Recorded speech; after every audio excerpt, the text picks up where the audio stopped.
Welcome to today's lesson.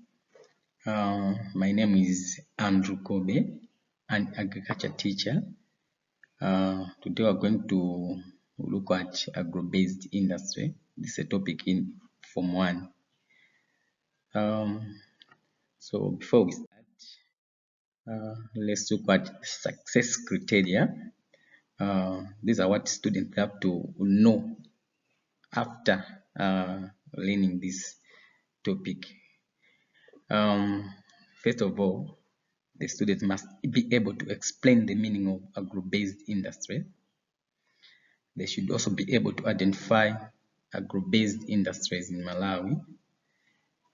They should also be able to explain the laws of agro-based industries in supporting the growing population. So let's look at the meaning of agro-based industry. So when we talk of agro-based industry, this it constitutes a group of firms that either process agricultural materials into finished goods or those that manufacture agricultural inputs like seeds, fertilizers, equipment, or tools. So what it means is agro-based industry. It's a group of companies or factories that process agricultural materials into finished goods, whereby people can be able to use all those factories or companies that manufacture agricultural inputs like seeds, fertilizer, and equipment. So these factories, if you group them together, put them together, they make what is known as agro-based industry. Okay, so on the same agro-based industries, we've got categories of agro-based industries. So normally, there are two broad categories of agro-based industries. And these categories, we've got primary industries, and then we've got secondary industries. So the primary industries, these primary industries, they constitute farming which produce primary products. Okay, when we talk of primary products, these are raw materials, and these raw materials are not processed. Okay, they are sent to factories for processing. So what it means is primary industries, they don't process these raw materials. They just produce and they send those raw materials to secondary industries for processing. So I've got the second one, which is secondary industries. So these secondary industries, they are also known as manufacturing industries and are involved in processing of raw materials. Okay, so after receiving the raw materials from primary industry, they have to process them. So they are known as secondary industries. So manufacturing industries that are agro-based can be categorized into two. Okay, manufacturing industries, those that are agro-based, can be categorized into two. What it means is those secondary industries, okay, they can be categorized into two. So I've got two groups of secondary industries. These are agro-processing industries and industrial goods manufacturers. Okay, so we're going to look into details. What are these agro-processing industries and what are these industrial goods manufacturers? So let's start with agro-processing industries. So when talk of agro-processing industries, these are industries that convert raw materials into finished goods for consumption. Okay, or as intermediate products for manufacturers of the final products. So agro-processing industries, they convert raw materials, or they change raw materials into finished goods for consumption so that people, they can consume. Okay, so such agro-processing industries, they include, we've got, these are just some of the examples of agro-processing industries. Talk of tea processing, cotton ginning, talk of tobacco processing, talk of meat processing, I've got leather processing, flour industries, okay. We talk of juice processing, talk of bakeries, and many more. Then some of the activities of specific agro-based industry are described below. So I've got specific agro-based industries, and I've got their activities which they do. So let's start with the first one, which is the cotton ginning industry. So this cotton ginning industry, raw cotton is processed into lint and cotton seed. So they take that raw cotton and process that raw cotton into lint and cotton seed. And you know that that lint is used in textile industry, whereas cotton seed is uh, is processed into oil for human use, and also is processed into seed cake used in making animal feeds. Okay, so that's what cotton ginning industry uh, does.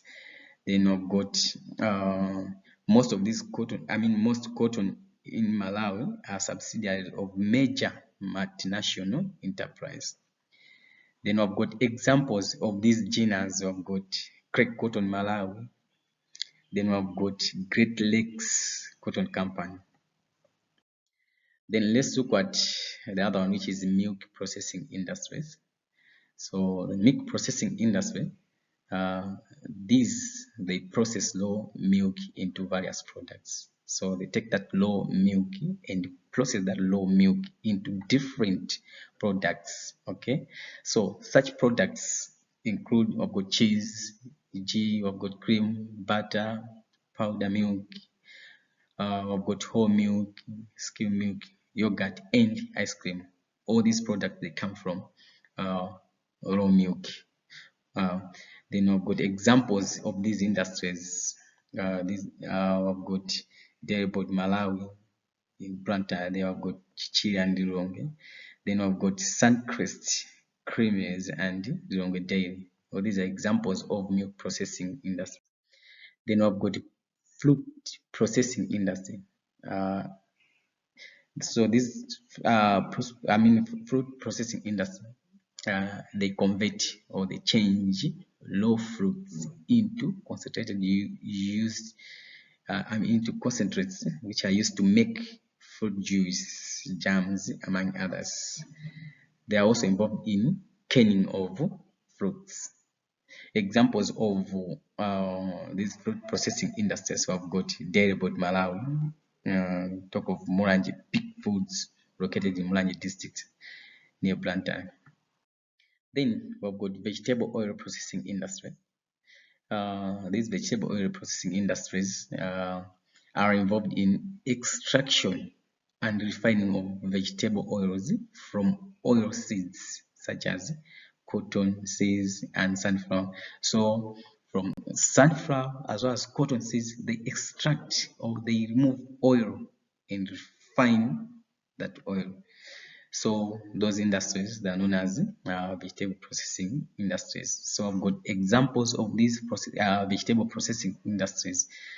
I've got capital oil refining industry, which is short known as coal, and I've got Kamwendo Cooking Oil Cooperative Society. Then the other one is meat processing industry. So the meat processing industry, they are responsible in meat processing and canning also. So they process raw meat and they're also involved in canning. Examples of such industries, I've got Nyasa processing machinery, Ori meat products, and the Ronga cold storage company. So all these companies are involved in processing raw meat into uh, end products of meat. Then other one, I've got tobacco processing industry. Tobacco processing industries. So these industries, they process tobacco leaves from farmers. Okay, they clean, thresh, as well as and dry and grade before exporting. So most of our tobacco is exported uh, into other countries. So they have to clean, thresh, we talk of dry as well as grade before exporting tobacco. These industries are dominated by several subsidiaries or of multinational tobacco companies in USA, UK, such as Britain in America, Britain, American Tobacco, which is known as BAT in short. Okay, so their end product is cigarettes. Okay, an example is Alliance One Tobacco Malawi Limited, located in Lilongwe. So that's an example of tobacco processing industry. Then we've got the other one, which is tea processing industry. So these include tea processing factories that receive green tea leaves, which are then subjected to the processing of drying, crushing, as well grinding, and packaging for sale. So they process green leaves, green tea leaves, and they package it for sale. Okay, they package the green tea leaves for sale. Examples of such industries here in Malawi, we've got Tea and Coffee Merchants Association of Malawi, we've got Malawi Tea Factory Company Limited at Karonga. Then we've got Rigel Tea Estate and Likubula Tea Factory. These are some of the examples of tea processing industries. Then we've got coffee processing industry. Smallholder coffee is processed through cooperative owned facilities. Okay, so they process coffee.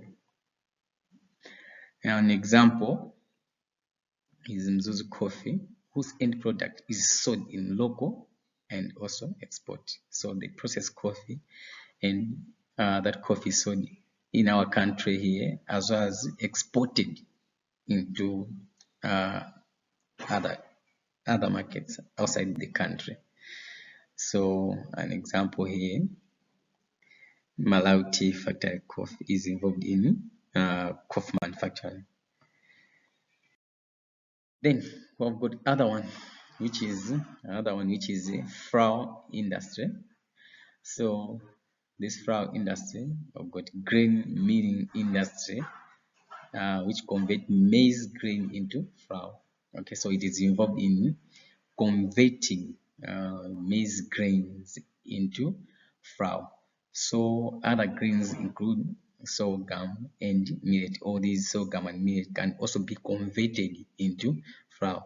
So these factories which are involved in converting sorghum as well as millet into flour, they are under flour industry. An example of such industries, we've got Bakresa Grain and Milling Malawi Limited and Alpha Milling Company, Xulendo. Then we've got industrial goods manufacturers. Could say that secondary industries are grouped into two. The second one is industrial goods manufacturers. So these industrial goods manufacturers, they're involved in they produce products that are inputs and they further the agricultural production process. Okay, so examples of such industries include we've got garment and textile industry. This industry uses lint from guineas to form yarn, which is used to make clothes. Okay, so an example is Mapeto company that has replaced David Whitehead and Sons. Then but light industry, light engineering industry. This industry is involved in production of tools, equipment, and machinery used in the farm. Okay, so they produce tools, equipment, and machineries which are used uh, in the farm. An example of good agrimo. This is an example of right engineering industry. Then we've got light chemical industry. So this industry is involved in fertilizer, pesticides, talk of fungicides, as well as herbicides formulation, and also and production. An example include MedLab, Malawi, Optichem, chemical and market. Then let's now look at law of agro-based industries in supporting the growing population. So what are the laws of agro-based industries in supporting the growing population in Malawi? So the first law is increasing food production. Agro-based industries, they enhance production and food security in the country through production of inputs used in increasing agricultural production. So as I've already said that these agro-based industries, they produce inputs like fertilizer, machinery. Therefore, these fertilizers and machineries, they enhance, okay, or they increase food production. So this law is spread through fertilizer, seeds, and agrochemical production, as well as tools, equipment, and machinery provision. Then the other law is that of job creation. Uh, these industries are important in creating jobs for ever-growing population. The industries, they cannot process or they cannot convert raw materials into finished products without uh, people who are involved, who are working there. So they provide jobs to those working in the factories and in support service such as transportation and marketing. So, for these raw materials to move from the producers to these factories, they need transportation. So people are employed to transport um, these raw materials to the factories. In such a way, they are creating jobs. So another law is supply of raw materials. So agro-based industries help to earn income for the farmers through supply of raw materials to this industry. So after the farmers have supplied raw materials to agro-based industry, what they get in return is income. In other ways, they get money from this agro-based industry. They also help in economic growth. So, earnings from agro-based industries and the farmers can be used as capital to expand farming and other businesses. So, the government, they get income. They get tax from these businesses. Therefore, the country, the economy of the country will grow. And also, they also help in boosting the foreign exchange. So, export from agro-based industries. In the much needed foreign currency, which is used to import what the country does not produce. So there are other things which we do not produce. So we need foreign currency. So after exporting these agricultural products, it means we gain that foreign currency and can be used to buy what we do not produce. Another law is uh, growth in gross domestic product. So agro-based industry, they help the country to grow its gross domestic product, which is known as, in short, GDP, which earns the country's much needed revenue to finance its budgetary requirements. Okay, so such requirements include buildings of schools, we talk of hospitals, laws, payments of salaries, among others. So earnings from the industries through taxation, enhance rural development, and improvement of people livelihood. Then also they also help to enhance international relations. Agro-based industry engage in international trade or bilateral or matters. So you can, as a country, you can be trading with other countries in such a way.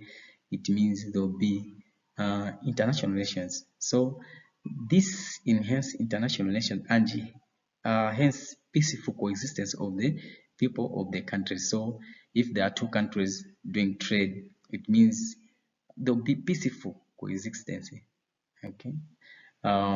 So all those are enhanced by this agro-based industry.